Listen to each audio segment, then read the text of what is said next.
तो आज हम कक्षा 10 गणित में अभाज्य गुणनखंड विधि द्वारा लासा तथा मासा निकालना सीखेंगे। तो आइए इससे पहले बात कर लेते हैं कि अभाज्य संख्या क्या होती है। तो पहले अभाज्य संख्या पर बात कर लेते हैं। तो वह संख्याएं, अभाज्य संख्या वह संख्या होती है जो या तो स्वयं से विभाजित होती है या तो एक से विभाजित होती है, बाकी इसके अतिरिक्त और किसी संख्या से विभाजित नहीं होती है, अभाज्य संख्या कहलाती है। जैसे कि उदाहरण के तौर पर देखते हैं। उदाहरण,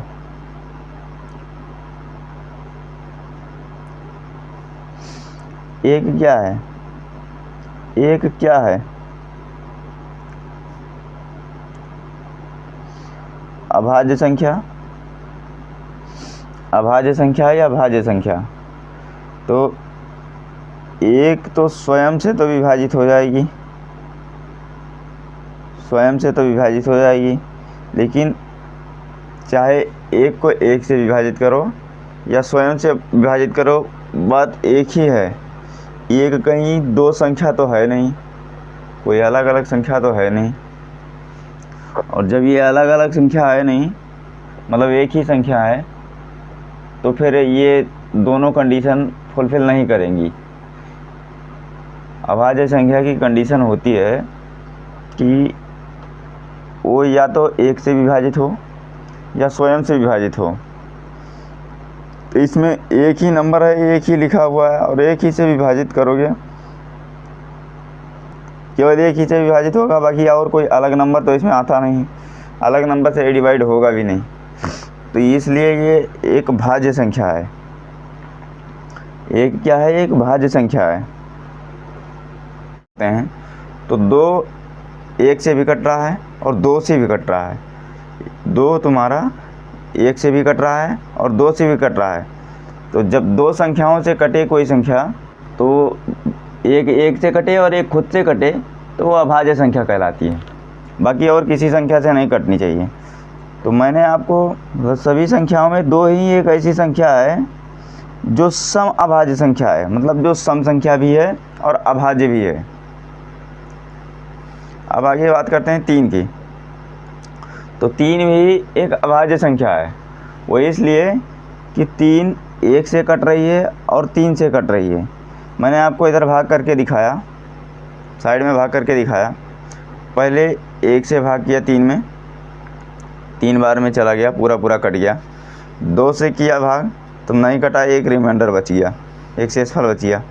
फिर तीन से किया तो कुछ शेषफल नहीं बचा, कोई शेषफल नहीं बचा। वह संख्याएं जो केवल एक और तीन से पूरी विभाजित हों, एक और खुद से पूरी विभाजित हों, अभाज्य संख्याएं कहलाती हैं। एक और खुद से विभाजित हों, पूरी अभाज्य संख्या कहलाती है।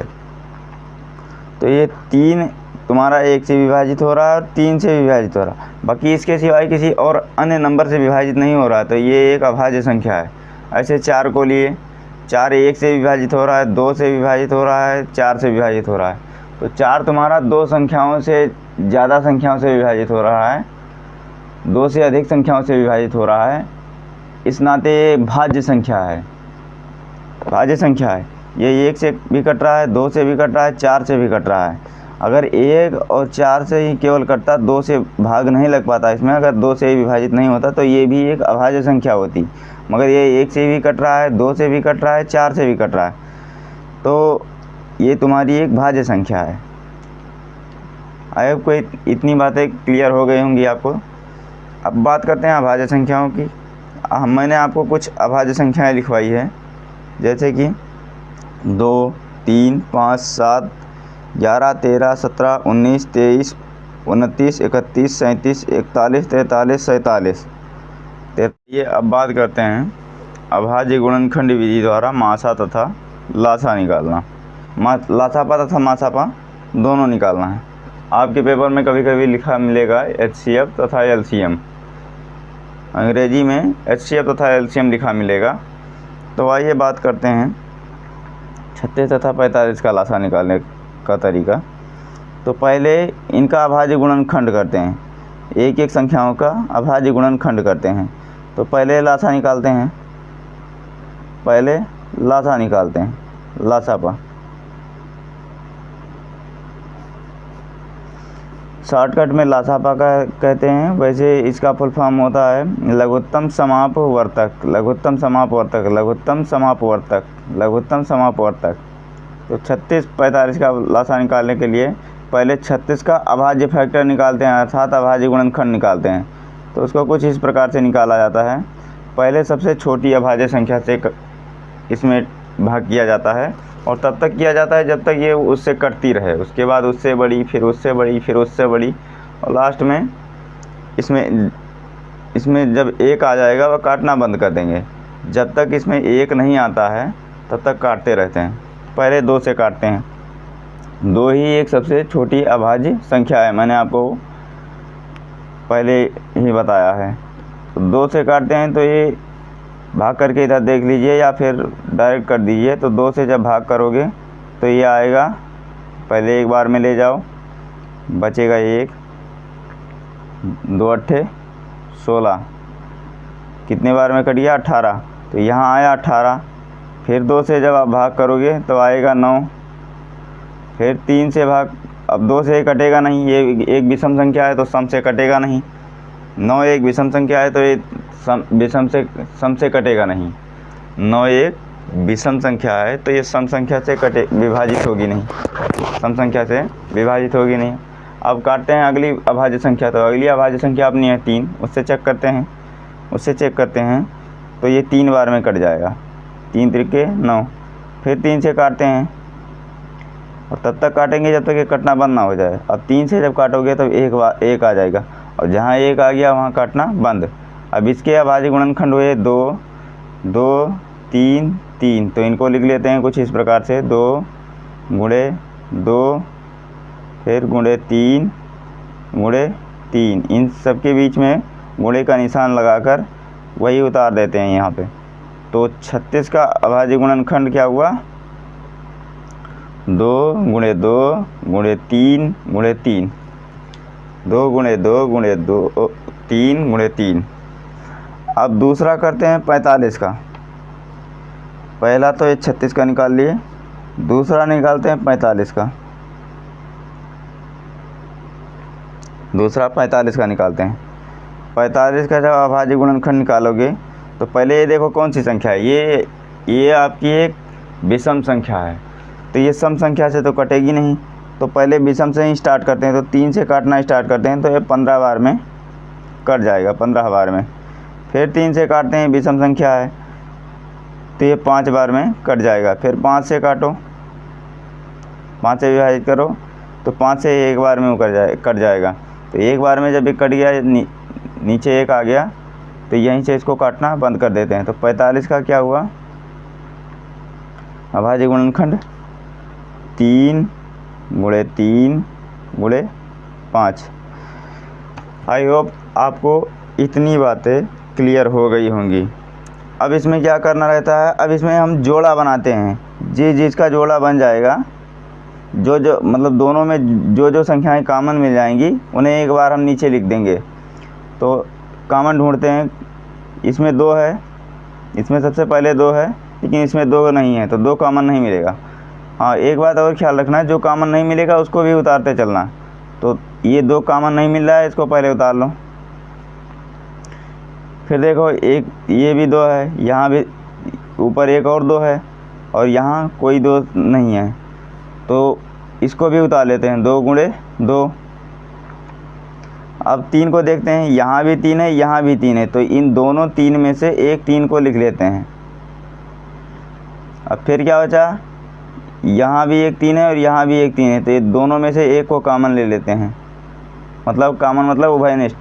अब क्या बचा, ऊपर से ये 2 निकल गया, ये भी निकल गया, 3 भी निकल गया, ये 3 भी निकल गया, नीचे से ये दोनों 3 निकल गए। अब बचा 5, इसको भी एडजस्ट कर लेते हैं, इसको भी जोड़ लेते हैं। तो यही होगा तुम्हारा लघुत्तम समापवर्तक। अब इसका गुणा कर लेते हैं, अब इसको गुणा कर लेते हैं। 2 गुणे 2 गुणे 3 गुणे 3 गुणे 5 आया है। अब इसको गुणा कर लो। 2 दूनी के 4 गुणे 2 अंक का करो, 2 दूनी के 4 और 3 तियाँ के 9, 3 तियाँ के 9 और लास्ट में बचा 5 गुणे 5। अब दो संख्याओं का गुणा करो। 4 निमे 36 गुणे 5। अब इनका करो गुणा तो 36 पंचे आपका होता है 180। 180 36 पंचे 180। 2 का गुणा किए 4 आया, 3 का गुणा किए 9 आया, लास्ट में बचा 5 को भी गुणा उतार लिए। फिर 4 और 9 का गुणा करोगे 36 आएगा गुणे 5, तो 36 और 5 का गुणा करोगे 180 आएगा। ये 180 आपका हो गया लासा। कितना हो गया? लघुत्तम समापवर्तक। ये हो गया आपका 180। लघुत्तम समापवर्तक बराबर 180। अब बात करते हैं मासा की, मासापा की। महत्तम समापवर्तक अर्थात HCF की। महत्तम समापवर्तक HCF, यहाँ पे LCM डाल देना। LCM अंग्रेजी में इसे लासापा को अर्थात लघुत्तम समापवर्तक को लीस्ट कॉमन मल्टीपल कहते हैं, लीस्ट कॉमन मल्टीपल। और मासापा को हाईएस्ट कॉमन फैक्टर कहते हैं, हाईएस्ट कॉमन फैक्टर। आइए इसको निकालते हैं अभाज्य गुणनखंड विधि द्वारा। तो इन संख्याओं का हम 36 और 45 दोनों का अभाज्य गुणनखंड कर चुके हैं। तो इनका अभाज्य गुणनखंड आया था 36 का 2 गुणे 2 गुणे 3 गुणे 3। ये रहा 36 का अभाज्य गुणनखंड। 36 का अभाज्य गुणनखंड ये रहा, ऊपर वाला ये किए थे। और ये 45 का, तो इसको भी ऐसे उतार लेते हैं। कितना है? 3 गुणे 3 गुणे 5। अब LCM में आपका होता है अर्थात लासा में होता है, लासापा में, कि इसमें जो कॉमन मिलता है अर्थात जो उभयनिष्ठ मिलता है उसको भी ले लेते हैं और जो नहीं मिलता है उसको भी ले लेते हैं। मगर मासा में एक कंडीशन होती है कि जो कॉमन मिलेगा उसी को लेंगे, जो कॉमन मिलेगा उसी का गुणा करेंगे। देखो भाई, कॉमन निकालो। 2 इसमें है, नीचे कोई 2 नहीं है तो कॉमन नहीं मिलेगा। ऊपर 2 है, नीचे 2 नहीं है, कॉमन नहीं मिलेगा। यहाँ 3 है, नीचे भी 3 है, तो दोनों में से एक कॉमन मिल जाएगा, एक संख्या। 3 कॉमन हो गया। फिर देखो ऊपर एक और 3 है, नीचे भी एक और 3 है, तो इन दोनों में से भी एक 3 कॉमन आ गया। और देखो नीचे 5 है लेकिन ऊपर कोई 5 नहीं है, ऊपर कोई 5 नहीं है, तो यहाँ से 3 और 3 ही कॉमन मिलेंगे।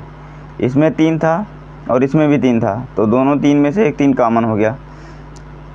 इसमें 3 था, इसमें 3 था, तो दोनों 3 में से यहाँ से भी एक 3 कॉमन हो गया। अब इनका गुणा कर लेते हैं। 3 त्रिके 9, 3 तियाँ 9, तो ये 9 हो गया तुम्हारा मासापा। मासापा मासापा बराबर 9 आया।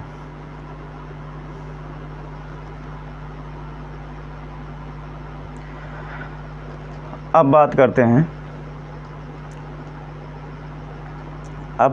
हैं एक बहुत इम्पॉर्टेंट फार्मूला होता है आपका।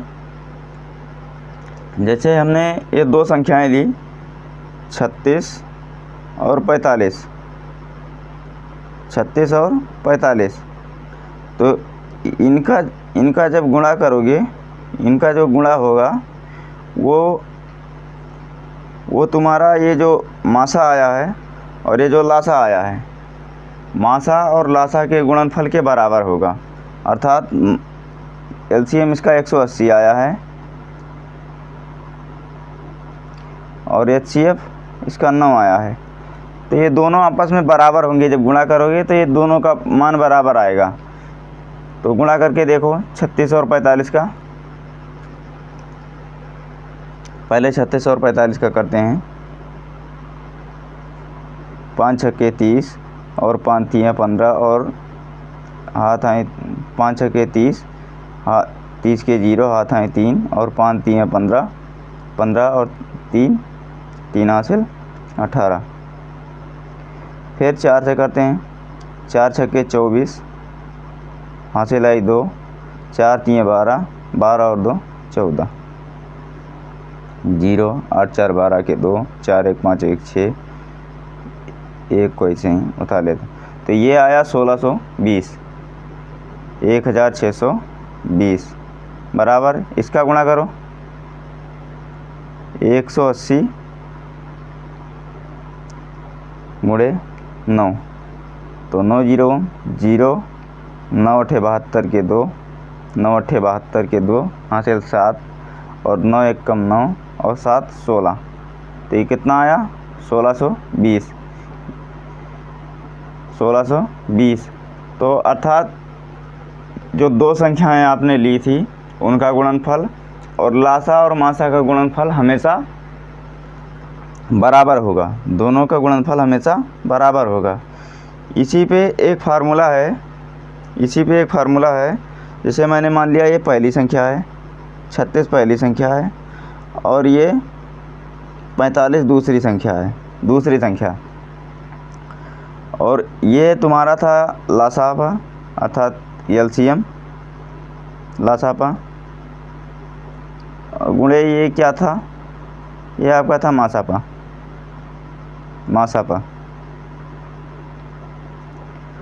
पहली संख्या गुणे दूसरी संख्या बराबर लासापा गुणे मासापा, यही तुम्हारा फार्मूला होता है और ये सबसे इम्पॉर्टेंट फार्मूला है इस चैप्टर के हिसाब से। तो इसको थोड़ा समझ के रखना, ढंग से समझ लेना, तो इसको थोड़ा ढंग से समझ लेना, ये आपके चैप्टर के हिसाब से सबसे इम्पॉर्टेंट फार्मूला है। आइए बात करते हैं फार्मूले की। तो सूत्र होता है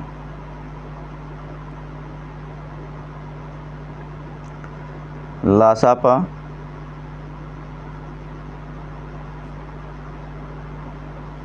अर्थात एलसीएम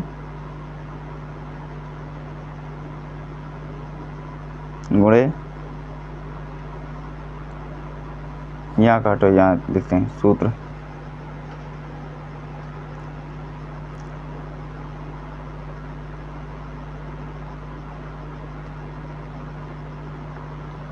लघुत्तम समापवर्तक, ब्रैकेट में एलसीएम कर लेते हैं, इसका शॉर्ट नाम एलसीएम होता है इंग्लिश में, गुणे मासापा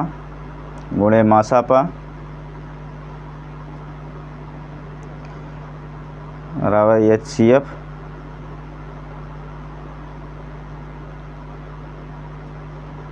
बराबर पहली संख्या